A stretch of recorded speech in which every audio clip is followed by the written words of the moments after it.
제가 130kg 초고도 비만일 때부터 6년 동안 다이어트 하면서 진짜 너무 많이 무너지고 포기하고 다시 다이어트하고를 반복했거든요. 왜 나는 계속 다이어트를 반복하는 걸까?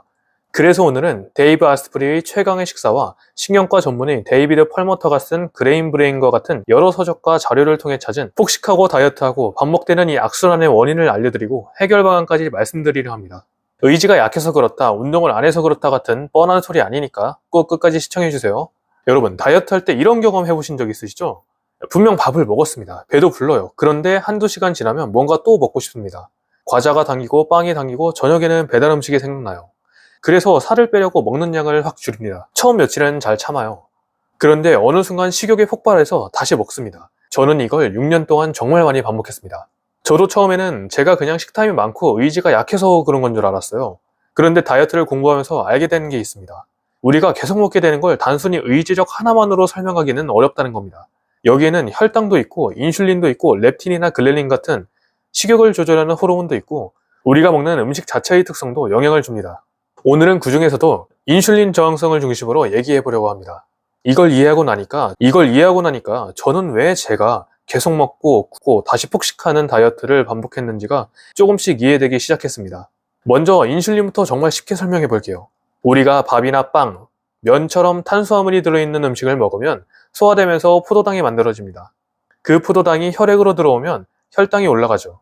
그러면 췌장에서 인슐린이라는 호르몬이 나옵니다.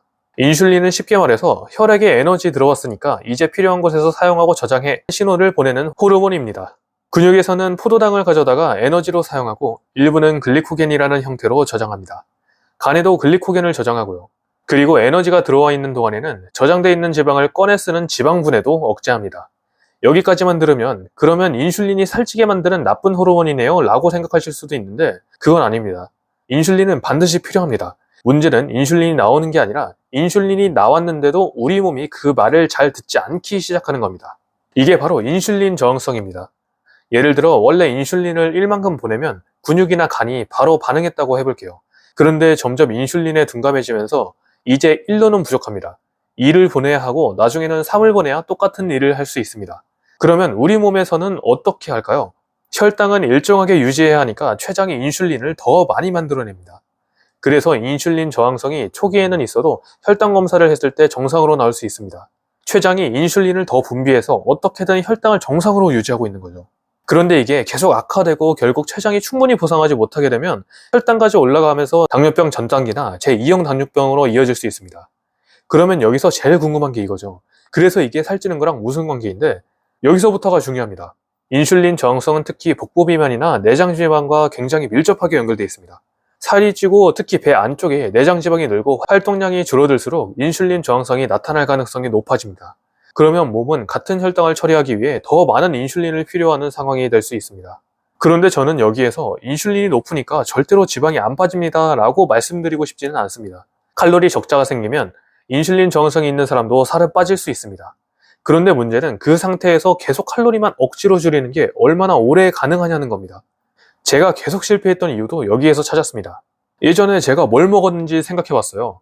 라면, 빵, 과자, 떡, 칼로리만 맞춰서 먹으면 된다고 생각하고 이런 음식을 하루에도 몇 번씩 계속 먹었습니다. 특히 설탕이나 정제 탄수화물이 많은 음식은 사람에 따라 혈당을 빠르게 올렸다가 몇 시간 뒤 크게 떨어뜨리는 패턴을 만들기도 합니다. 실제로 식후 혈당이 크게 떨어지는 사람일수록 몇 시간 뒤 더 배고파하고 다음 식사를 빨리 하고 하루 동안 더 많은 칼로리를 먹는 경향을 보였다는 연구도 있습니다. 그러니까 어떤 사람에게는 먹는다, 혈당이 크게 움직인다, 다시 먹고 싶어진다, 또 먹는다 이런 악순환이 만들어질 수도 있다는 겁니다. 그런데 이것만 가지고는 설명이 부족합니다. 왜냐하면 우리가 계속 먹게 되는 이유는 혈당 하나가 아니기 때문이에요. 여기에 포만감이 들어옵니다. 우리가 음식을 먹으면 위가 늘어나고 장에서는 CCK, PYY 같은 여러 신호가 나옵니다.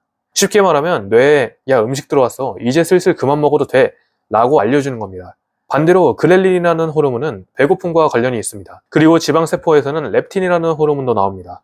렙틴은 단순히 밥 한 끼 먹고 배불러 라고 만드는 호르몬이라기보다는 우리 몸에 저장된 에너지가 이 정도 있어 라고 장기적으로 뇌에 알려주는 신호에 가깝습니다. 그런데 비만인 사람은 지방이 많으니까 렙틴이 높은 경우가 많은데도 그 신호가 뇌에 제대로 반응하지 못하는 현상이 나타날 수 있습니다. 흔히 렙틴 저항성이라고 부르는데요. 그러니까 우리 몸 안에는 이미 에너지가 많이 저장돼 있는데도 식욕을 조절하는 시스템은 생각처럼 단순하게 지방이 많으니까 이제 그만 먹어 라고 작동하지 않는다는 겁니다. 여기에 우리가 실제로 먹는 음식까지 문제가 됩니다. 초가공식품입니다. 사람들을 연구시설에서 생활하게 하면서 한쪽에는 초가공식품을, 다른 한쪽에는 가공이 적은 식품을 주고 먹고 싶은 만큼 먹으라고 했습니다. 그랬더니 초가공식품을 먹었을 때 사람들이 자기도 모르게 하루 평균 약 500칼로리를 더 먹었습니다. 이게 제가 중요하다고 생각하는 부분입니다.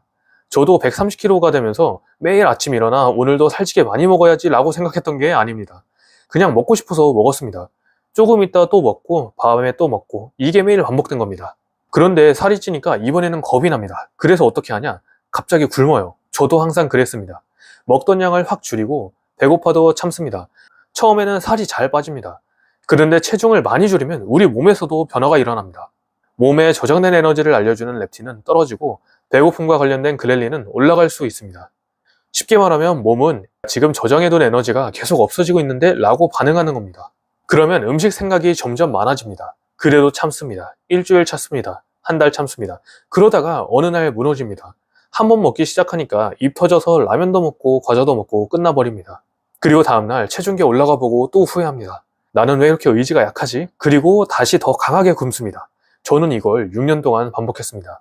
저는 이 악순환에서 빠져나기 위해서는 어떻게 하면 더 잘 참을까가 아니라 어떻게 하면 내 몸이 덜 먹으라고 싸우게 만들까 늘 고민해야 한다고 생각합니다. 그리고 여기에서 인슐린 저항성을 같이 개선하는 겁니다. 방법은 생각보다 특별하지 않았습니다. 첫 번째, 정제 탄수화물과 초가공식품부터 줄이세요. 설탕, 과자, 빵, 달달한 음료 같은 음식부터 줄이는 겁니다. 여기서 탄수화물을 무조건 끊으라는 얘기가 아닙니다. 감자, 고구마, 과일, 현미 같은 음식까지 무서워하실 필요는 없습니다. 실제로 저탄수화물 식사는 당뇨병 전 단계에서 사용할 수 있는 근거 있는 식사 패턴 중 하나입니다. 중요한 건 내가 과식하게 만드는 탄수화물과 초가공식품부터 걷어내는 겁니다. 두 번째, 단백질을 충분히 드세요. 저는 이걸 굉장히 중요하게 생각합니다. 단백질은 근육을 만드는 데만 필요한 게 아닙니다. 포만감을 높이는 데도 도움이 됩니다. 저는 그래서 식사를 할 때 밥을 얼마나 줄이지 부터 생각하지 않고 오늘 단백질을 뭘 먹지 부터 생각합니다. 계란도 좋고 생선도 좋고 닭고기도 좋습니다. 저는 개인적으로 소고기를 많이 활용합니다. 왜 소고기냐 하면 매일 고기만 먹는 카니부어 하시는 분들 중에 소고기만 드시는 분들이 많으신데 너무 건강하시더라고요. 이 점에서 표본은 작지만 매일 소고기를 먹어도 괜찮다는 생각을 했고요. 실제로 맛도 좋고 안 질리더라고요. 처음엔 돼지고기를 주로 활용했는데 너무 물리고 오메가6 지방산이 많아서 그런지 매일 먹기는 개인적으로 힘들었습니다. 세 번째, 운동하세요. 여기서 운동은 단순히 칼로리 태우려고 하는 게 아닙니다. 근육은 우리 몸에서 포도당을 사용하는 굉장히 중요한 조직입니다. 꾸준히 걷고 근력 운동을 하면 인슐린 감소성을 개선하는 데 도움이 됩니다. 특히 존투 운동 추천드립니다. 100kg인 사람이 처음부터 30kg 빼야 한다고 생각하지 마세요. 일단 5kg, 그것으로도 몸에서는 의미 있는 변화가 시작될 수 있습니다. 그리고 마지막, 잠을 제대로 자세요. 수면을 무시하면서 식단만 완벽하게 하려고 하지 마세요. 잠을 못 자면 다음날 더 피곤하고 움직이기 싫어지고 음식 조절도 어려워집니다. 결국 우리가 원하는 건 인슐린이 아예 나오지 않는 몸이 아닙니다. 그건 건강한 몸이 아닙니다. 우리가 원하는 건 적은 인슐린으로도 몸이 제대로 반응할 수 있는 상태, 즉 인슐린 감수성이 좋은 상태입니다. 그리고 제가 말씀드린 것들을 잘 보시면 특별히 약이나 음식이 있는 게 아닙니다. 정제 탄수화물과 초가공식품을 줄이고 단백질을 충분히 먹고 내가 과식하지 않을 정도로 식사를 구성하고 운동하면서 복부 지방을 줄이고 잠을 제대로 자는 것, 이런 생활을 하면서 체중이 줄어들면 인슐린 저항성 역시 같이 개선될 수 있습니다. 그러니까 계속 다이어트에 실패하고 있다면 이번에는 얼마나 적게 먹을까만 생각하지 마세요. 내 몸이 인슐린에 다시 잘 반응하려면 어떻게 먹고 어떻게 움직여야 할까? 이 관점으로 한번 바꿔보세요. 저도 130kg에서 시작해서 수없이 실패하면서 결국 이 차이가 굉장히 중요하다는 걸 느꼈습니다.